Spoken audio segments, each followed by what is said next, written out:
नमस्कार दोस्तों, एक हवन गीत प्रस्तुत कर रही हूँ। गीत पूरा सुनिएगा और कमेंट करके बताइएगा कि गीत कैसा लगा। सब्सक्राइब तो आप लोग करेंगे नहीं, इसलिए सब्सक्राइब करने के लिए नहीं कह रही हूँ। मर्जी करे तो कर दीजिएगा। आइए सुनते हैं इस प्यारे से गीत को। केथुआ ही केरी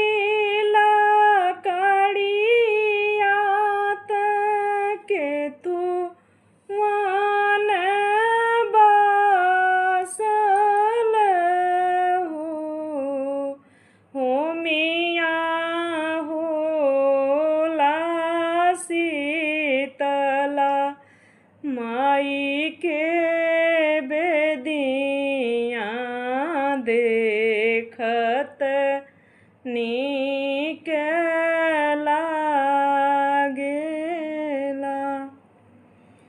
हो मिया होला कालिए माई के बेदिया देखत नीक लागेला।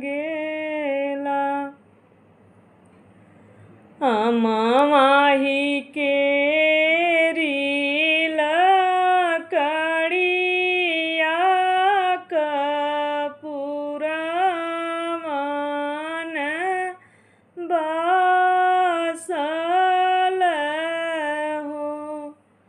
हो मिया होला दुर्गा माई के बेदिया देखत नीक लागेला। हो मिया होला सातो बहिनी के बेदिया देखत नीक लागेला। कहाँ से मटिया मंगाइले बेदिया बनाइले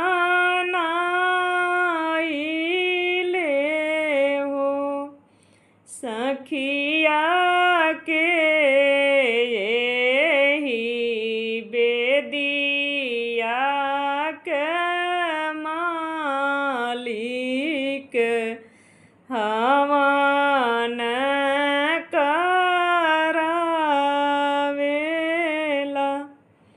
सखिया के यही बेदिया के मालिक हवन करावेला।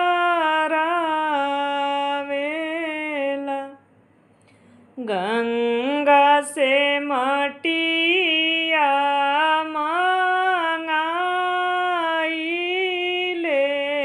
बेदिया बनाइले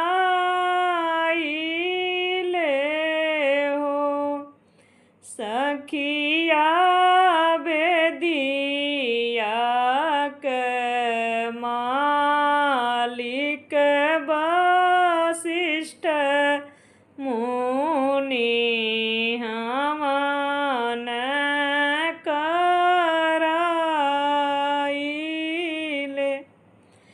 सखिया बेदिया के मालिक वशिष्ठ मुनि हवन कराइले।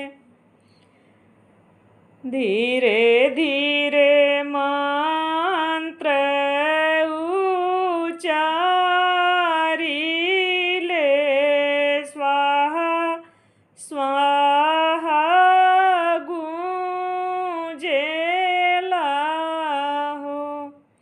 सखिया धुआं